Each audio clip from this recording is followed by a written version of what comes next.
Welcome student, मैं हूं Tande sir. दोस्तों, आज की क्लास में हम फिर से स्टार्ट करेंगे जो चैप्टर छूटा हुआ था। तो पिछली बार हमने आर्मेचर वाइंडिंग, फील्ड वाइंडिंग के बारे में पढ़ा था। अब स्टार्ट करेंगे हम ब्रश तथा ब्रश होल्डर के बारे में। तो ये ब्रश तथा ब्रश होल्डर क्या होता है, इसको लॉजिकली समझेंगे हम। पहली बात तो ब्रश क्या होता है, मतलब कि ब्रश ऐसा होगा जो आप डीसी जनरेटर में यूज करेंगे। तो ब्रश के अंदर ही यहाँ पर उसके साथ में ब्रश होल्डर अटैच होगा। ब्रश में हम कार्बन जो ब्रश है अर्थात कि कार्बन के ब्रश लगाए जाएंगे और ये कम्यूटेटर के ऊपर रोटेट करके, ठीक है। तो जो कम्यूटेटर जो रोटेट कर रहा है उसके ऊपर ये जो ब्रश है इसके माध्यम से आप आउटपुट वोल्टेज को बाहर निकालेंगे। चलिए, होगा कैसे? पहले तो सबसे पहले देखेंगे ब्रश और ब्रश होल्डर। ब्रश को फंसाने वाला जो होल्डर होगा वो ब्रश होल्डर होगा। इसकी मीनिंग समझ में आ गई आप सभी को? ब्रश जो होगा, इस ब्रश में कार्बन का जो टुकड़ा होगा जिसको ब्रश के रूप में यूज करेंगे आप। तो ब्रश के रूप में किसका यूज करेंगे आप? कार्बन के टुकड़े को। किसका यूज करेंगे आप? कार्बन के टुकड़े को। अब यहां पर लिखा है ब्रश तथा ब्रश होल्डर। ये जो ब्रश है, ये जो ब्रश होगा ये कार्बन का बना होगा और कार्बन का जो ब्रश होगा उसी ब्रश को यहां पर ब्रश होल्डर में फिट करेंगे आप। तो ब्रश किसका बनाएंगे आप? कार्बन का। जैसे टूथब्रश, जानते हैं आप, टूथब्रश यूज करते हैं आप। तो टूथब्रश के ऊपर क्या लगाते हैं? टूथपेस्ट लगाते हैं आप और उसको अपने दांत के ऊपर घिसते हैं, तब आपके दांत क्लीन होते हैं। वैसे ही ये जो ब्रश होगा, ये ब्रश कम्यूटेटर के ऊपर, किसके ऊपर लगे रहेंगे? कम्यूटेटर के ऊपर लगे होते हैं। और जैसे ही कम्यूटेटर रोटेट करेगा तो कम्यूटेटर के एक एक सेगमेंट से जो वोल्टेज बाहर निकालना है हमें, क्योंकि कम्यूटेटर एक रोटेटिंग पार्ट है जो शाफ्ट के अंदर उसके ऊपर लगा हुआ है। तो शाफ्ट के ऊपर जो कम्यूटेटर लगा हुआ है उसमें जो ब्रश है, उस ब्रश के माध्यम से आप कम्यूटेटर से आउटपुट वोल्टेज बाहर निकालेंगे। तो ये जो ब्रश होगा ये कार्बन का भी बना होता है, दूसरा कॉपर का भी बना होता है, अर्थात कि तांबा का भी बना होता है। याद रखिएगा, ब्रश किसके बनाएंगे आप? कार्बन का। डीसी जनरेटर में जो कार्बन ब्रश लगे मिलेंगे वो 2 ही कार्बन ब्रश मिलेंगे। कितने मिलेंगे आपको? 2 ही कार्बन ब्रश मिलेंगे। तो 2 कार्बन ब्रश जो लगे होंगे, इस कार्बन ब्रश में हम ब्रश किसका बनाएंगे? कार्बन का। कॉपर का भी बना सकते हैं, लेकिन कॉपर का जहां पर रिक्वायरमेंट होगी छोटी मोटरों में वहां पर ही कॉपर का यूज किया जाएगा। लेकिन पर्टिकुलर डीसी जनरेटर में आप कार्बन का ब्रश ही यूज करेंगे और यही ब्रश को फंसाने के लिए ब्रश होल्डर का यूज करेंगे। क्लियर है सभी को? समझ में आ रहा है? तो डीसी जनरेटर के द्वारा जो वोल्टेज उत्पन्न होता है जिसे कहते हैं ईएमएफ, जिसे विद्युत वाहक बल कहा जाता है, ये कहां पर प्राप्त होता है? कम्यूटेटर। ठीक है, अर्थात आप यदि इसको सिंपल शब्दों में समझेंगे तो ये कोई रोटर पार्ट है, इसे रोटर पार्ट समझिए, और यहाँ पर ये स्टेटर है, अर्थात कि ये एन पार्ट हो गया और ये एस पार्ट हो गया।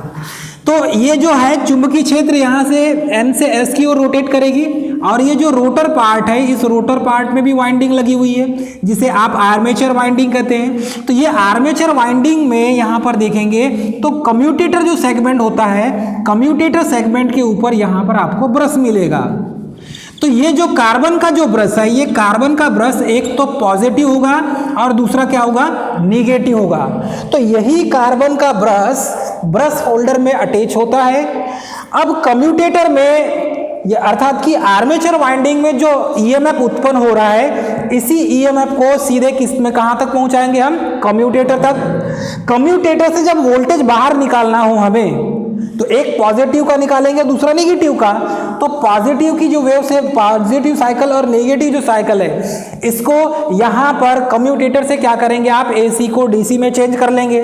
अब कम्यूटेटर के बाद जो वोल्टेज आउटपुट के रूप में बाहर निकलेगा यही विद्युत वाहक बल कहलाता है। और विद्युत वाहक बल को बाहर निकालने के लिए कम्यूटेटर के बाहरी भाग में हम कार्बन ब्रश का यूज करते हैं। तो कार्बन ब्रश का जब यूज करेंगे तो ब्रश होल्डर हमें लगाना होगा और यही ब्रश होल्डर जो इंड कवर होता है, इंड कवर समझते हैं आप? मतलब कि डीसी जनरेटर को ढकने वाला पीछे से भाग, तो डीसी जनरेटर को ढकने वाला जो भाग होता है वो इंड कवर होता है, और इंड कवर के बीचों बीच में आपको बेयरिंग मिलेगा। क्या मिलेगा? बेयरिंग मिलेगा।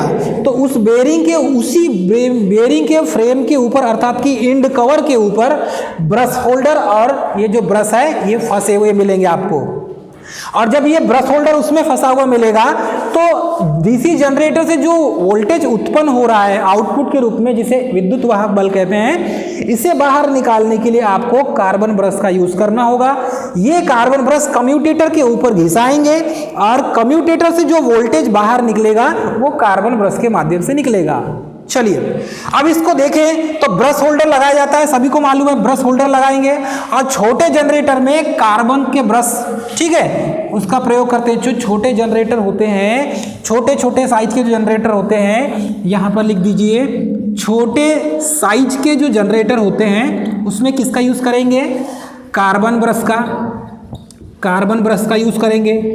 और बड़े साइज के जो जनरेटर होते हैं उसमें किसका यूज करेंगे? कार्बन तथा तांबे का। तो बड़े जनरेटर में, बड़े साइज के जनरेटर में कार्बन प्लस कॉपर दोनों का यूज किया जाता है। ये मोस्ट इंपॉर्टेंट पॉइंट है, आपको याद रखना होगा।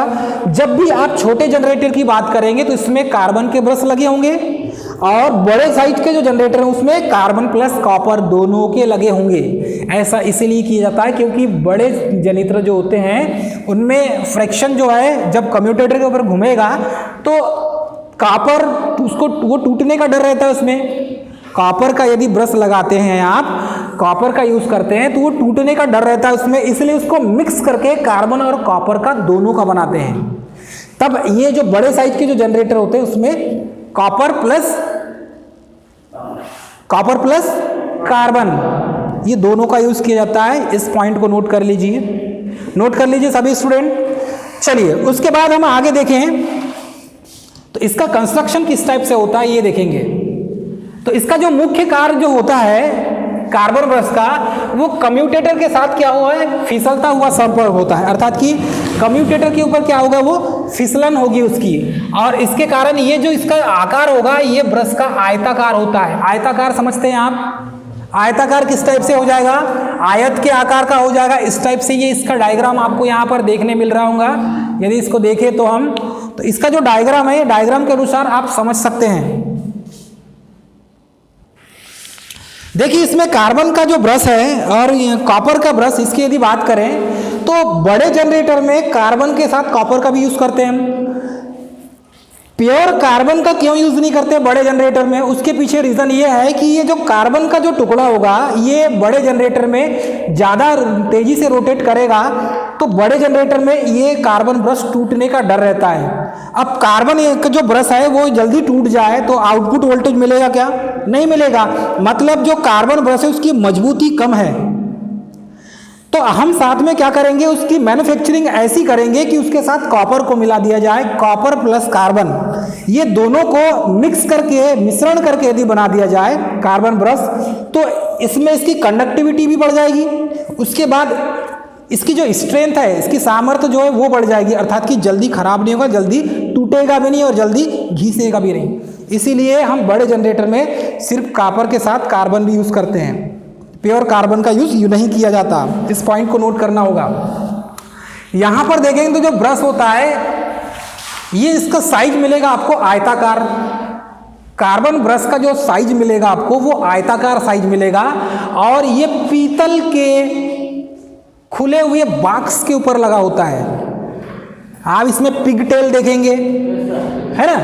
देखो ये जो लीवर दिख रहा है ये तनाव के लिए यूज किया जाता है। तनाव लीवर है, तनाव अर्थात कि प्रेशर के लिए। हमें स्प्रिंग लगी होगी इसमें, ये जो स्प्रिंग है इस स्प्रिंग को तनाव देने के लिए, टेंशन देने के लिए इस लीवर का यूज करते हैं। तो इसे अभी यहाँ पर फंसा के रखे हैं, ये फर्स्ट हो गया, ये सेकंड हो गया, ये थर्ड हो गया। यदि तनाव नहीं होगा तो फिर खींचेंगे इसको, सेकंड में लाके रखेंगे हम, तो उतना प्रेशर जो है ये स्प्रिंग का जो प्रेशर बनाने के लिए इस लीवर का यूज किया जाता है। उसके बाद ये देखेंगे तो ये वाला जो खंड होता है ये पूरा खंड ब्रश का होता है, अर्थात जो कार्बन ब्रश है कार्बन ब्रश यहीं पर फिट होता है। उसके बाद ये जो कार्बन ब्रश जहां फिट है उसे कहते हैं ब्रश होल्डर। इसका नाम क्या है? Brush holder. अब ये जो ब्रश होल्डर है वो कम्यूटेटर से स्पर्श करता हुआ ब्रश का जो फेस है वो बनाता है। तो उसका शेप जो बनेगा, जब कम्यूटेटर का शेप गोल है, कम्यूटेटर का शेप कैसा है? गोल है, तो ये कम्यूटेटर का शेप जैसा गोल होगा वैसे ही ये कार्बन ब्रश का साइज भी बन जाएगा, अर्थात कि साइड साइड से उभरा हुआ मिलेगा और बीच से गोल मिलेगा। तो ये जो कर्व शेप बन रहा है अर्थात गोल शेप जो बन रहा है ये ब्रश का बन जाता है। तो यहाँ पर हम जो यूज कर रहे हैं ये कार्बन ब्रश का यूज कर रहे हैं, जो कार्बन ब्रश होल्डर में अटैच होता है। तो ये कार्बन ब्रश और ब्रश होल्डर का डायग्राम है। यहाँ पर ये जो है होल दिख रहा होगा, ये बॉडी को कनेक्ट करने के लिए होता है, अर्थात कि जो इंड कवर होता है, इंड कवर में इसको स्क्रू की सहायता से कस दिया जाता है, नट बोल्ट की सहायता से कस दिया जाता है। तो ये नट बोल्ट की सहायता से कसने के लिए यहाँ पर आपको ये होल मिलेगा। इस तरीके से इसका जो है कंस्ट्रक्शन होता है। और कई बार पूछा जाता है कि कार्बन ब्रश का जो साइज होता है वो कैसा होता है, तो ये होता है आयताकार, ठीक है। और कम्यूटेटर के साथ फिसलता हुआ वो संपर्क में रहता है। हल्का हल्का स्पार्किंग भी मिलेगा इसमें आपको, जब आपका जनरेटर रोटेट करेगा तो हल्की हल्की स्पार्किंग भी होती है। तो हमें क्या करना है, इसको साफ कर लेना है, कम्यूटेटर के ऊपर वाले भाग को साफ कर लेंगे तो स्पार्किंग कम मिलेगी आपको, ठीक है। अब यहाँ पर देखें जो ब्रश है उसका यूज करने के कुछ उसके कारण होते हैं। यदि इस पॉइंट को हम यहाँ पर देखें तो चलिए, अब इसमें कुछ जो ब्रश हैं, इसमें कार्बन जो ब्रश से, ये कार्बन ब्रश किस टाइप का होता है, कैसा कनेक्शन होता है, क्या इसका ऑक्सीकरण होता है या नहीं होता, कार्बन पदार्थ कैसा पदार्थ होता है, ये आपको पता रहना चाहिए। कार्बन जो पदार्थ है ये एक प्रकार का अपवाद होता है। कार्बन क्या है? अपवाद है। और कार्बन जब वर्तमान परिवेश में स्वतंत्र अवस्था में जब होता है, अर्थात कि नॉर्मल टेम्परेचर पर यह कुचालक की भांति कार्य करता है। नॉर्मल टेम्परेचर पर कैसा भांति कार्य करेगा? ये कुचालक की भांति कार्य करेगा, ठीक है, जिसे कहेंगे आप रूम टेम्परेचर पर। तो रूम टेम्परेचर पर यह कुचालक की भांति कार्य करेगा। लेकिन जैसे ही आप इसके टेम्परेचर को इंक्रीज करते हैं तो टेम्परेचर बढ़ाने पर यह चालक बन जाता है, टेम्परेचर बढ़ाने पर चालक बन जाता है। तो कार्बन एक ऐसा पदार्थ है जो ऑक्सीकृत नहीं होता, उसका ऑक्सीकरण नहीं होता। इट मीन्स ऑक्सीकरण का मतलब ये होता है कि वाष्प के रूप में उसका ऑक्सीकरण नहीं होगा, अर्थात सिर्फ घिसाएगा, उसके बारीक बारीक जो काले जो कण हैं, उसके पार्टिकल्स हैं, वो पार्टिकल झड़ के नीचे गिर जाएगा, लेकिन उसका ऑक्सीकरण नहीं होगा। ऑक्सीकरण मतलब कि ये बोल सकते हैं उसका वाष्पन जैसा होता है वैसा वाष्पन नहीं होगा, जल के वाष्प के रूप में नहीं उड़ेगा। ये चीज यहाँ पर बोला गया है। कार्बन एक ऐसा पदार्थ है और इस प्रकार यह कम्यूटेटर से सदैव अच्छा संयोजन, अच्छा कनेक्शन बनाकर रखता है, क्योंकि घिसने वाला भाग होता है। यदि हम कार्बन की जगह किसी दूसरे धातु का कार्बन ब्रश रख दें, वहाँ पर बना दें, तो किसी दूसरे धातु का कार्बन ब्रश बना देंगे तो होगा क्या मालूम है आपको? हमारे कम्यूटेटर सेगमेंट को खराब कर देगा वो, क्योंकि उसमें कार्बन ब्रश का जो होल्डर होता है उसका प्रेशर कम्यूटेटर के ऊपर होता है। लगभग 2.5 किलोग्राम पर सेंटीमीटर स्क्वायर उसका जो है प्रेशर होता है। इतना जो प्रेशर है, इस प्रेशर को झेलने के लिए भी कम्यूटेटर के ऊपर जब घिसाएगा तो आपको एक चीज नोटिस करना पड़ेगा, कोई भी एक पार्ट घिसाएगा उसमें, या हो सकता है दोनों पार्ट घिसाए। तो हम क्या करेंगे उसमें, हम यदि कम्यूटेटर का बनाते तो सिर्फ कम्यूटेटर का, यदि हम उसमें उसके ऊपर कार्बन ब्रश लगाते हैं तो सिर्फ कार्बन ब्रश घिसाएगा।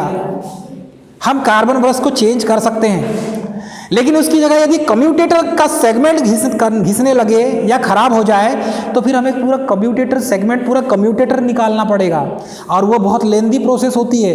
कम्यूटेटर को निकाल के नया कम्यूटेटर लगाना थोड़ा सा टेढ़ा काम है, क्योंकि शाफ्ट के ऊपर अटैच होता है। तो ये कार्बन ब्रश को निकालना आसान होता है। यदि ये कार्बन ब्रश घिस जाए, दूसरा कार्बन ब्रश लगा सकते हैं, हम लगा सकते हैं कि नहीं? तो ये हमारे लिए थोड़ा सा उपयोगी होगा, इसीलिए हम यहाँ पर कार्बन ब्रश का ही उपयोग करते हैं। Clear student? अधिक तापमान पर कार्बन ब्रश क्या होता है? अधिक तापमान पर कार्बन ब्रश चालक की भांति कार्य करता है।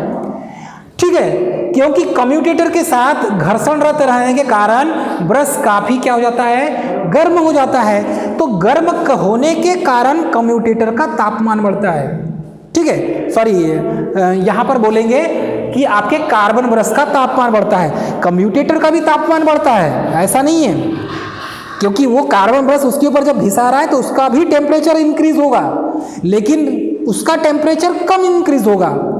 यहां पर कार्बन ब्रश का टेम्परेचर ज्यादा इंक्रीज होगा, और जब कार्बन ब्रश का टेम्परेचर ज्यादा इंक्रीज होगा तो यह क्या करेगा?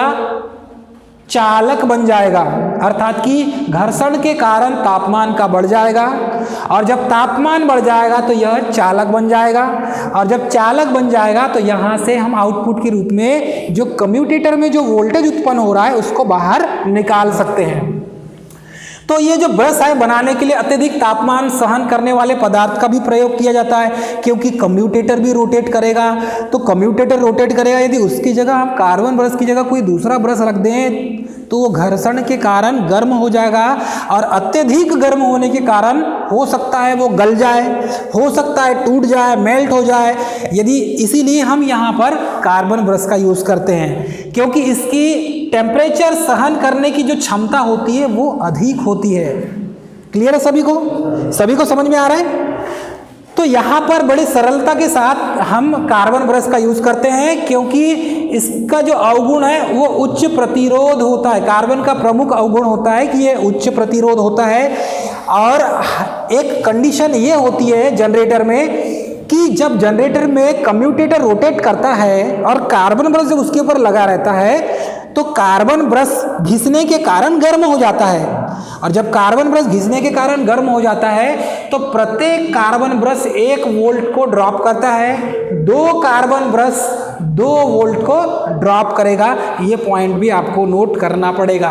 क्लियर है स्टूडेंट? यहाँ पर कार्बन की जो विद्युत धारा वहन करने की जो क्षमता होती है, बातें नहीं करेंगे, ये होती है 4 से 6 एम्पियर प्रति वर्ग सेंटीमीटर। कितनी है? कार्बन की मोस्ट इंपॉर्टेंट पॉइंट इसको नोट कीजिए आप, कार्बन की विद्युत धारा वहन करने की जो क्षमता होती है वो 4 से 6 एम्पियर प्रति वर्ग सेंटीमीटर होती है। मतलब प्रति वर्ग सेंटीमीटर, प्रति वर्ग सेंटीमीटर में 4 से 6 एम्पियर, 4 से 6 एम्पियर धारा वहन करने की क्षमता होगी। ध्यान दीजिएगा, डीसी जनरेटर के लिए इसके लिए उपयोग करते हैं, और 4 से 6 एम्पियर प्रति वर्ग सेंटीमीटर में इसका काम होता है। कार्बन ब्रश एक गर्म पदार्थ होने के कारण स्वयं घिस जाता है। इसकी क्वालिटी ये होती है कि जब ये हीटेड होगा तो स्वयं घिसना चालू हो जाएगा, और ये कम्यूटेटर को गर्म, देखो क्या लिखा है यहाँ पर, परंतु कम्यूटेटर को नहीं घिसने देता, खुद घिस जाएगा, खुद खराब हो जाएगा। ठीक है, लेकिन कम्यूटेटर को खराब होने नहीं देगा। इसकी खासियत यही है, और कम्यूटेटर जो है हमारे लिए सर्वोपरि होता है। कम्यूटेटर हमारा खराब नहीं होना चाहिए, इसीलिए यहाँ पर हम कार्बन का ब्रश यूज करते हैं। ये कार्बन ब्रश खुद घिस जाता है, लेकिन कम्यूटेटर पर कोई आंच नहीं आने देता। इसकी क्वालिटी यही है, ये अच्छी दोस्ती निभाता है। कार्बन ब्रश कम्यूटेटर के साथ बड़ी अच्छी गहरी दोस्ती निभाता है। ऐसी दोस्ती आपकी भी होना चाहिए। इसमें जो कार्बन ब्रश है खुद घिस जाता है, लेकिन कम्यूटेटर को खराब नहीं होने देता। कितनी अच्छी दोस्ती इनकी। अब ब्रश लीड देखेंगे, ब्रश लीड के बारे में। ब्रश लीड क्या होता है, चलिए एक एक पॉइंट को देखेंगे। ब्रश लीड क्या होता है? ये जो ब्रश लीड होता है एक पेयर होता है, और ये फ्लेक्सिबिलिटी होती है इसकी। जो ब्रश लीड होता है इसकी फ्लेक्सिबिलिटी मिलेगी आपको, मतलब कि ये लचीला टाइप का होता है, और एक तार का टुकड़ा होता है। देखो जो ब्रश लीड होता है, ब्रश जोड़ा जिसे लीड कहेंगे, वो फ्लेक्सिबल तार का एक टुकड़ा होता है जिसे ब्रश लीड या टेल रेस कहते हैं। ठीक है, यह तार का एक टुकड़ा ब्रश का संपर्क बनाए रखता है, अर्थात ये आपका कार्बन का ब्रश है। चलो यहाँ पर एक डायग्राम बना देते हैं, दिख रहा है सभी को? यहाँ पर बना देते हैं। चलिए यहाँ पर एक कार्बन ब्रश, ये देखो, ये कम्यूटेटर हमने रोटर पार्ट बना दिया, और ये वाइंडिंग बना दिया हमने यहाँ पर। चलिए अब ये मानकर चलिए यही कम्यूटेटर यहाँ पर लगा हुआ है। अब यहाँ पर एक कार्बन ब्रश हमने यहाँ पर अटैच कर दिया। तो ये जो कार्बन ब्रश है, इस कार्बन ब्रश का संपर्क यहाँ पर भी कार्बन ब्रश हमने लगा दिया। ये जो कार्बन ब्रश है एक पॉजिटिव टर्मिनल होगा और एक नेगेटिव टर्मिनल होगा।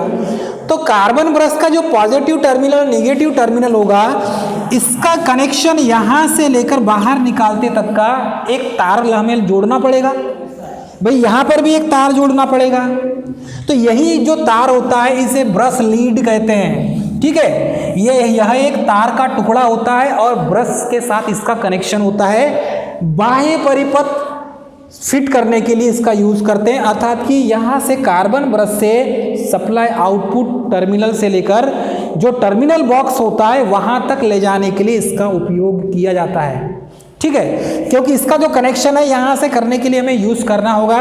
उसके बाद है रॉकर प्लेट। ये जो रॉकर प्लेट होता है ये छल्ले की आकृति का होता है। रॉकर प्लेट जो मिलेगा आपको छल्ले की आकृति का मिलेगा। छल्ला देखिए रिंग, वैसी आकृति का मिलेगा आपको। जो फ्रंट एंड प्लेट में, मतलब कि जो फ्रंट वाला सामने वाला जो एंडिंग प्लेट होता है और साइड वाला एंडिंग प्लेट, जहां पर आप देखेंगे कार्बन ब्रश लगा होगा, अटैच होगा, तो वो साइड एंडिंग प्लेट होता है। Front ending plate, side ending plate.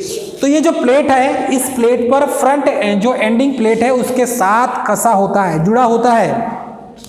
और रॉकर प्लेट पर ब्रश होल्डर को फंसा दिया जाता है। जो रॉकर प्लेट होगा उसके ऊपर ब्रश होल्डर को फंसा देते हैं, मतलब कि एक फ्रेम है वो, और उस फ्रेम के ऊपर कार्बन ब्रश को आप फंसा देंगे। जैसे आपने देखा होगा, जैसे मोबाइल का कोई स्टैंड होता है, मोबाइल को फिक्स करने के लिए स्टैंड होता है कि नहीं, आप क्या करते हैं, स्टैंड में मोबाइल को रख देते हैं या फंसा देते हैं। वैसे ही यहाँ पर जो रॉकर प्लेट जो मिलेगा, उस रॉकर प्लेट के ऊपर हम ब्रश होल्डर को फंसा देते हैं। अब आपने क्या किया, रॉकर प्लेट पर ब्रश होल्डर को फंसा दिया, फिक्स कर दिया। निकालना है तो पूरा ब्रश होल्डर सहित निकलेगा और उसके अंदर फिर ब्रश रहेगा कार्बन का। तो ब्रश, फिर ब्रश होल्डर, फिर रॉकर प्लेट। कैसा, सबसे पहले क्या होगा, ब्रश कार्बन का बना हुआ। अब ये जो ब्रश है किसके अंदर रखा होगा, कार्बन ब्रश होल्डर के अंदर। किसके अंदर होगा, ब्रश होल्डर के अंदर होगा। और ये ब्रश होल्डर किससे अटैच होगा, फंसा होगा रॉकर प्लेट के। समझ में आ रहा है सभी को? तो ये स्टेप बाय स्टेप आपको समझना है। तो रॉकर प्लेट से हम क्या करते हैं, इसके जो खांचे होते हैं उसको एडजस्ट करते हैं, एडजस्टमेंट करना पड़ता है हमें। ठीक है, तो यहाँ पर कुछ बोल्ट्स होते हैं, उसको ढीला करके ब्रश होल्डर को ढीला टाइट स्प्रिंग होगा वहाँ पर, उससे उसको हम संयोजित कर देते हैं ताकि वहाँ पर स्पार्किंग कम होने के लिए रॉकर प्लेट का यूज़ करके यहाँ पर उसको फिट कर देते हैं। तो ये कुछ पॉइंट्स हैं, ये आपको याद करना होगा। उसके बाद यदि हम देखें यहाँ पर कि ये जो एंड कवर होता है, एंड कवर के बारे में भी एग्जाम में पूछा जाता है कि ये एंड कवर होता क्या है। कवर यानी क्या होता है, बाहरी ढांचा, बाहरी बॉक्स। तो ये जो एंड कवर है मतलब कि लास्ट का कवर, इसके बाद का कोई पार्ट आपको बाहर नहीं मिलेगा। तो ये जो जनरेटर की जो बॉडी होती है उसके दोनों ओर लगाने वाले जो कवर होते हैं उसी को एंड कवर कहते हैं। क्लियर है सभी को? जनरेटर का बाहरी भाग जिसे यॉक कहते हैं, बॉडी के दोनों लेफ्ट और राइट साइड में जो कवर का यूज किया जाता है उसे कहते हैं एंड कवर। एक साइड के एंड कवर में आपको कार्बन ब्रश फिटेड मिलेगा, कार्बन ब्रश को फिट करके मिलेगा। बीच में आपको क्या मिलेगा, बियरिंग मिलेगा। बीच में क्या मिलेगा आपको, बियरिंग मिलेगा। बियरिंग के ऊपर एंड कवर लगा होगा। एंड कवर में कम्यूटेटर जो जिसके ऊपर कार्बन ब्रश होता है उसको फिट कर दिया जाएगा। तो एंड कवर के ऊपर आप किसको लगाएंगे, कार्बन ब्रश और होल्डर को फिट कर देंगे। क्लियर है सभी को? आपका कम्यूटेटर रोटेट करेगा तो आपको इलेक्ट्रिसिटी कार्बन ब्रश के रूप में टर्मिनल बॉक्स में बाहर मिलेगा। इस तरीके से इसको फिट करते हैं। तो ये जनित्र की बॉडी के दोनों ओर कास्ट आयरन का बना होता है। अब यदि आपको कोई पूछे या एग्जाम में पूछे तो जो एंड कवर होते हैं वो किसके बने होते हैं, कास्ट आयरन के बने होते हैं। नोट कीजिए इसे, कास्ट आयरन के बने होते हैं, मतलब एक प्रकार के ढक्कन है। इसे क्या कहते हैं, ढक्कन टाइप का बनाया जाता है। और इसमें बेयरिंग लगी होती है, ऐसे मैंने पहले ही एक्सप्लेन कर दिया आपके सामने, बेयरिंग लगी होती है। और ये जनरेटर को ठंडा रखने के लिए इसमें कुछ डक्ट बने होते हैं जिसे छिद्र कहते हैं, एयर डक्ट जिसे कहेंगे वो बना होता है। और इसे एंड प्लेट भी कहते हैं, या तो एंड कवर भी कहेंगे या एंड प्लेट भी कहेंगे, इसके दोनों नाम है दोस्तों, याद रखिएगा, एंड प्लेट या एंड कवर। तो कम्यूटेटर की तरफ वाले जो कवर को हम फ्रंट एंड कवर कहते हैं। जिस साइड कम्यूटेटर लगा होता है और कम्यूटेटर के ऊपर हम कार्बन ब्रश का यूज करते हैं, तो जो कार्बन ब्रश जिस साइड के प्लेट में लगा होगा उसे कहेंगे फ्रंट एंड कवर। क्या कहेंगे? Front end cover. और उसके दूसरे साइड का जो होगा वो रियर एंड कवर होगा। उस साइड सिर्फ आपको बियरिंग मिलेगा, बाकी कुछ भी नहीं मिलेगा आपको, सिर्फ बियरिंग मिलेगा। दोनों साइड बियरिंग होंगे, फ्रंट साइड भी होगा और रियर मतलब कि एंड साइड भी होगा। तो फ्रंट एंड कवर के साइड में क्या मिलेगा आपको? कम्यूटेटर, और कम्यूटेटर के ऊपर क्या मिलेगा? Carbon brush. तो ये जो कार्बन ब्रश जो लगा होता है वो फ्रंट एंड कवर पे लगा होता है। क्लियर है सभी को? अब यहाँ पर जो रियर एंड कवर है इसमें सिर्फ एक बियरिंग मिलेगी, बाकी कुछ भी नहीं मिलेगा आपको, बाकी बोल्ट से कसा हुआ मिलेगा बॉडी के साथ में। तो इस तरीके से आप इसे समझ सकते हैं। ये हो गए 10वें नंबर का एंड कवर। उसके बाद 11वें नंबर का जो बियरिंग देखेंगे। अब ये बियरिंग किस टाइप की होती है इसके बारे में जानेंगे। चलिए बियरिंग के बारे में देखते हैं हम कि बियरिंग कौन कौन सा यूज किया जाता है इसमें। सभी स्टूडेंट ध्यान दें, बेयरिंग होता है जनरेटर में, दोनों साइड लगा होता है। तो यहाँ पर आर्मेचर के शाफ्ट को बेयरिंग के द्वारा क्या जाता है? एंड प्लेट पर कस दिया जाता है। तो ये जो बेयरिंग है, ये बेयरिंग के बारे में आपको पता रहना चाहिए। अलग अलग की बेयरिंग होती है, बेयरिंग भी अलग अलग टाइप की होती है, आप देखेंगे तो ये आर्मेचर के शाफ्ट को बेयरिंग के द्वारा क्या कर देते हैं? एंड प्लेट पर कस दिया जाता है। ऐसा क्यों किया जाता है? क्योंकि मशीनों में प्राय 2 प्रकार की बेयरिंग यूज की जाती है। किसी भी मशीन में यदि आप देखेंगे तो आपको 2 प्रकार की बेयरिंग मिलेगी। इधर देखिए 2 प्रकार की बेयरिंग मिलेगी। कौन कौन सी बेयरिंग मिलेगी? एक तो बॉल बेयरिंग मिलेगी और दूसरा बुश बेयरिंग मिलेगी। तो जो बुश बेयरिंग का प्रयोग यहाँ पर देखेंगे तो छोटे जो जनरेटर मिलेंगे आपको, छोटे जनरेटर में, यहाँ पर छोटे जनरेटर की बात करें, छोटे छोटे जो मोटर होते हैं, छोटे छोटे जनरेटर होते हैं, उसमें जो बेयरिंग यूज की जाती है वो बुश बेयरिंग होती है, बुश बेयरिंग। इस पॉइंट को नोट कीजिए। और जो बड़े साइज के जो जनरेटर होते हैं उसमें बॉल बेयरिंग यूज होती है। बड़े साइज के जो जनरेटर होंगे, बड़े जनरेटर में किसका यूज करेंगे आप? बॉल बेयरिंग का, जिसे रोलर बेयरिंग भी कहते हैं। याद रखिएगा, बॉल बियरिंग या रोलर बियरिंग।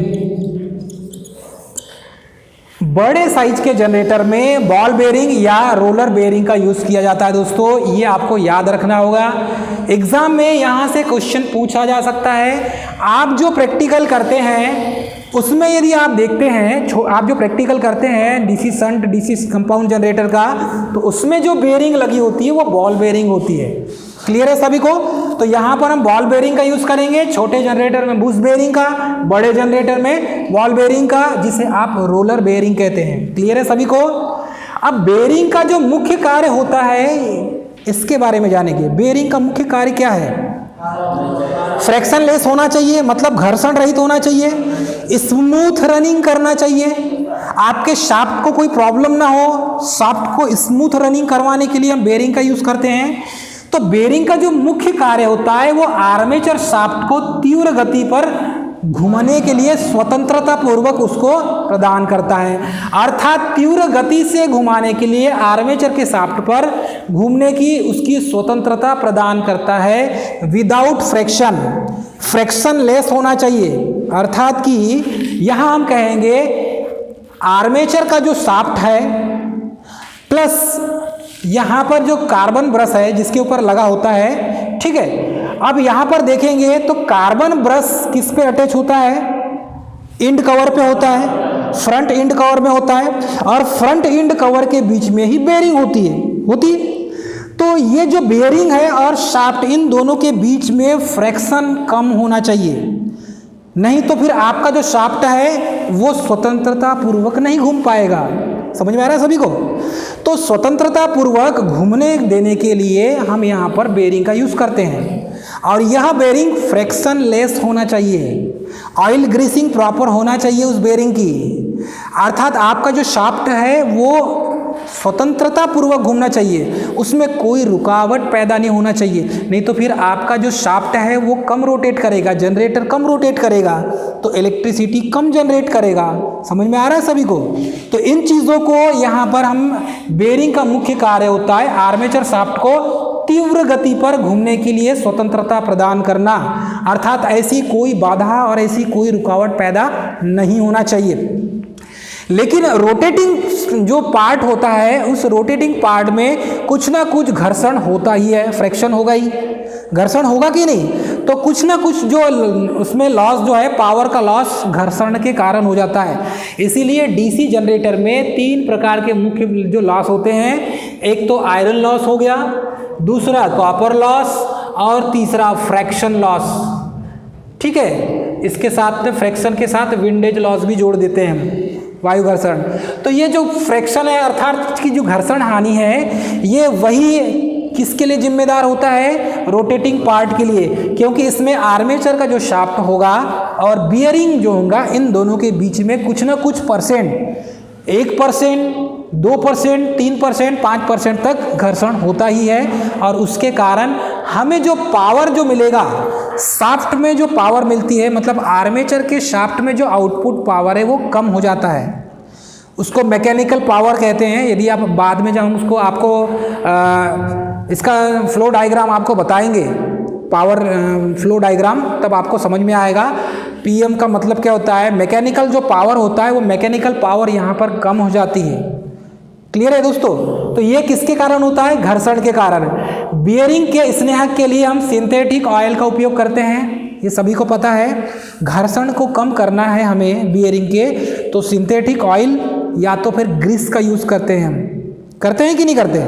तो ऑयल और ग्रीसिंग करना बहुत जरूरी, इसीलिए डीसी जनरेटर का, डीसी मोटर का प्रॉपर रूटीन चेकअप होता है। मतलब कि आप यहाँ per day maintenance, weekly maintenance, monthly maintenance, quarterly maintenance, half yearly maintenance और ईयरली मेंटेनेंस, इसका चार्ट बनाते हैं। डेली रूटीन मेंटेनेंस भी किया जाता है, क्योंकि आप इस फील्ड में काम कर रहे हैं, किसी मशीन का जनरेटर के साथ कनेक्शन है उसका, और आप यदि उसको मंथली यदि मेंटेनेंस कर रहे हैं, आप डेली और वीकली मेंटेनेंस नहीं कर रहे हैं, और किसी पार्ट में खराबी आ जाए, मानकर चलिए कि यहाँ पर कार्बन बस जो है ये ब्रेक हो जाए, तो उसमें स्पार्किंग होगी। आपको एक टर्मिनल पर प्रॉपर वोल्टेज मिलेगा और दूसरे टर्मिनल पर मिलेगा ही नहीं, क्योंकि आपका कार्बन ब्रश 20 से 2 हो गया है। तो ये ऐसी सिचुएशन नहीं आना चाहिए, इसलिए वीकली मेंटेनेंस किया जाता है, डेली मेंटेनेंस चार्ट बनाया जाता है। क्या पार्ट खराब हो गया है, क्या पार्ट खराब हो सकता है, कौन सा पार्ट खराब हो गया है, ये इसका चार्ट बनाया जाता है प्रॉपर। तब आप इस फील्ड में काम करेंगे तो आपके पास पूरा डिटेल लिखित हुआ मिलेगा आपको। तो ये जब आप फील्ड में जाएंगे तब फील्ड में ये काम करवाया जाता है आपके पास। ठीक है, उसके बाद देखेंगे शाफ्ट तथा पुली। तो शाफ्ट तथा पुली क्या होता है? जिसके ऊपर आर्मेचर को कनेक्ट किया जाता है वो शाफ्ट है। आर्मेचर को कनेक्ट किया जाता है। चलिए इसके बाद इसको खत्म करेंगे हम। शाफ्ट तथा पुली जो है आर्मेचर तथा कम्यूटेटर के लिए यह एक बेस का कार्य करता है, आधार का कार्य करता है। अब ये जो शाफ्ट है, इस शाफ्ट में क्या क्या अटैच किया था हमने? आर्मेचर, सेकंड कम्यूटेटर किया था कि नहीं? कम्यूटेटर, ठीक है। इसी शाफ्ट से और क्या क्या अटैच है? बियरिंग अटैच है। इतनी चीज़ों को अटैच करके रखा गया है, ठीक है। उसका बियरिंग के ऊपर एंड कवर भी लगा हुआ है, तो ये बियरिंग के ऊपर एंड कवर भी लगा हुआ है, दोनों फ्रंट एंड कवर और रेयर एंड कवर। तो ये जो दोनों चीज़ें हैं इनको समझना पड़ेगा आपको। ये तो शाफ्ट हो गया, शाफ्ट रोटेट करेगा, इलेक्ट्रिसिटी जनरेट होगी। शाफ्ट रोटेट करेगा तो आर्मेचर वाइंडिंग भी रोटेट करेगा, आर्मेचर भी रोटेट करेगा ना, तो शाफ्ट रोटेट करेगा तो आर्मेचर वाइंडिंग में इलेक्ट्रिसिटी जनरेट होगी जिसे ईएमएफ कहते हैं, electromotive force, according to Faraday's law of electromagnetic induction. तो ये जो कम्यूटेटर है, कम्यूटेटर का कनेक्शन जो है वो भी शाफ्ट के साथ ही होता है, शाफ्ट के ऊपर होता है, और शाफ्ट में कनेक्शन होने के पहले उसको बेकेलाइट के सीट के ऊपर फ्रेम को कनेक्ट किया जाता है। मतलब बेकेलाइट की सीट होगी, उसके ऊपर किसको कनेक्ट करेंगे आप? कम्यूटेटर को। बीयरिंग लास्ट में कनेक्ट होता है। तो आर्मेचर तथा कम्यूटेटर के लिए यह एक आधार का कार्य होता है। इसे बेरिंग के द्वारा एंड प्लेट पर कस दिया जाता है, इसके बारे में हमने आपको पहले बता दिया। और यह नर्म लोहे का बना होता है, जो शाफ्ट होगा नर्म लोहे का बना होगा, जिसे आप कहते हैं सॉफ्ट आयरन। क्या कहेंगे? सॉफ्ट आयरन कहेंगे। तो शाफ्ट के एक सिरे पर एक पुली को कस दिया जाता है जिसे घिरनी कहते हैं। पुली यानी घिरनी। तो शाफ्ट के एक सिरे पर पुली अर्थात घिरनी को कस दी जाती है, जो मशीन को चलाने के लिए उसे टरबाइन आदि से जोड़ने के लिए प्रयोग किया जाता है। अर्थात कि आप जहाँ पर कपलिंग करते हैं भाई, मोटर और जनरेटर को कपलिंग करते हैं ना एमजी सेट को, हाँ उसी की बात की जा रही है। वहाँ पर या तो चलाने के लिए टरबाइन का यूज़ कर सकते हैं as a prime mover is called turbine. Prime mover क्या है? ये जो प्राइम मूवर का यूज़ करेंगे आप, उसमें आप अलग अलग फंक्शन का यूज़ कर सकते हैं। ठीक है, प्राइम मूवर के आधार पर हमने आपको बताया है। तो उससे जोड़ देने के लिए यहाँ पर अलग से क्या करेंगे? शाफ्ट के साथ शाफ्ट को बाहर निकाल देंगे कपलिंग करने के लिए। तो ये फंक्शन होता है, इसके बारे में आपको पता रहना चाहिए दोस्तों। इसके बाद जो नेक्स्ट जो है ये कल देखेंगे हम इसके बारे में, कूलिंग फैन क्या होता है, क्योंकि जनरेटर को ठंडा करने के लिए साथ में कूलिंग फैन भी होता है, शाफ्ट पर लगा होता है। यदि देखें इसको सिंपल शब्दों में, तो मशीन को ठंडा करने के लिए कूलिंग फैन का यूज़ किया जाता है, जो आर्मेचर पर, मतलब कि उसी शाफ्ट पर, आर्मेचर जो शाफ्ट है इसी शाफ्ट के ऊपर ही अटैच होता है और कम्यूटेटर वाले सिरे के विपरीत होता है, विपरीत सिरे पर होता है ये। अर्थात जब जनरेटर रोटेट करेगा तो उसी के शाफ्ट में अटैच है और उसे क्या कहते हैं हम? Cooling fan. तो देखो, रोटर पार्ट घूमेगा तो कूलिंग फैन भी घूमेगा, अर्थात कि शाफ्ट घूमेगा तो कूलिंग फैन भी घूमेगा। तो आर्मेचर जो वाइंडिंग है उसको ठंडकता प्रदान करता है, क्योंकि वो भी हीटेड हो जाती है, गर्म हो जाती है रोटेट करने के कारण। तो उसको ठंडकता प्रदान करने के लिए यहाँ पर हम कूलिंग फैन का यूज़ करते हैं। और ये कास्ट आयरन का बना पंखा होता है, ध्यान दीजिए, कास्ट आयरन का बना होता है। यदि इसको खोल के देखेंगे तो जैसे ही आर्मेचर घूमने का प्रयास करता है, आरंभ करेगा आर्मेचर, अर्थात कि शाफ्ट के ऊपर आर्मेचर वाइंडिंग लगी है, आर्मेचर लगा हुआ है। यदि आप आर्मेचर को जैसे ही घुमाएंगे तो यह पंखा भी क्या होने लगेगा? घूमने लगेगा, क्योंकि दोनों एक ही शाफ्ट के ऊपर अटैच हैं। तो यह ठंडी हवा देकर आपके जनरेटर को ठंडा रखता है दोस्तों। तो इस तरीके से आप इसे समझ सकते हैं कूलिंग फैन का मेन काम क्या है। आप देखेंगे कूलिंग फैन तो आपको ट्रांसफार्मर में भी मिलेगा, अल्टरनेटर में मिलेगा, जनरेटर में भी मिलेगा। तो यहाँ पर कूलिंग फैन का जो यूज़ कर रहे हैं हम, जनरेटर में कर रहे हैं, वो भी कूलिंग फैन का यूज़ ठंडा करने के लिए ही यूज़ किया जाता है। तो दोस्तों, यदि हमारा वीडियो अच्छा लगा तो हमारे चैनल को सब्सक्राइब, लाइक और शेयर करना ना भूलें। थैंक यू दोस्तों।